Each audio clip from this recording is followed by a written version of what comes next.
Percy and Harold. Percy worked hard at the new harbour.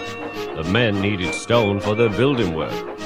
Toby helped, but sometimes the loads of stone were too heavy, and Percy had to fetch them for himself. Sometimes, as he pulled the trucks along the harbour quay, Percy would see Thomas. "Well done, Percy," Thomas would say. "The Fat Controller is very pleased with us." There was an airfield close to the harbour. Percy heard the aeroplanes zooming overhead all day. The noisiest of all was a helicopter, which hovered overhead, buzzing like an angry bee. "Stupid thing," Percy would say as he ran past the airfield. "Why can't it go and buzz somewhere else?" One day, Percy stopped at the airfield. A helicopter was standing quite close. "Hello," said Percy. "Who are you?" "I'm Harold," said the helicopter. "Who are you?" "I'm Percy." "What whirly great arms you've got." "They're nice arms," said Harold. "I can hover like a bird. Don't you wish you could hover?" "Certainly not," said Percy. "I like my rails, thank you."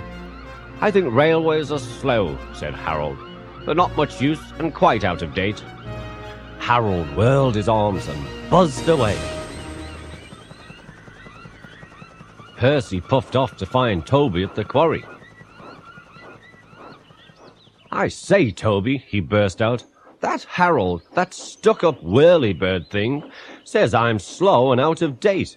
Just let him wait. I'll show him."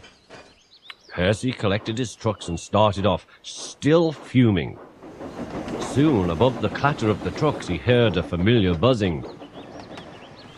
"Percy," whispered his driver, "there's Harold. He's not far ahead. Let's race him." "Yes, let's," said Percy excitedly, and quickly gathering speed, he steamed off down the line. Percy pounded along, and the trucks screamed and swayed as they gathered speed together on their journey through the valley.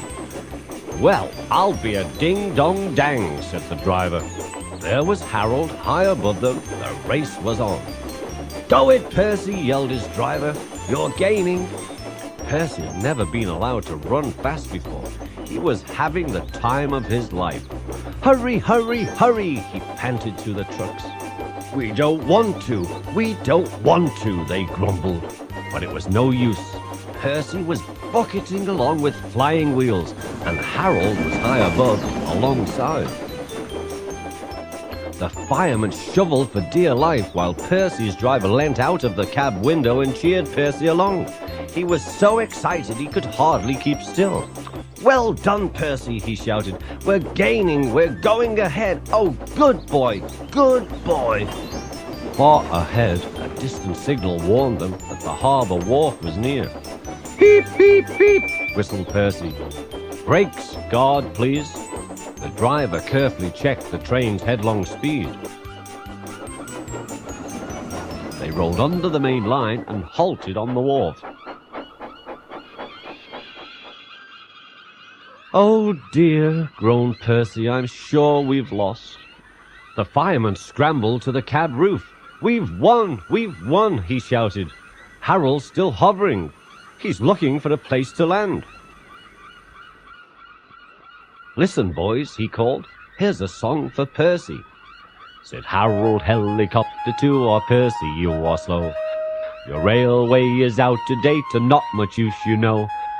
But Percy with his stone trucks did the trip in record time, and we beat the helicopter on our old branch line."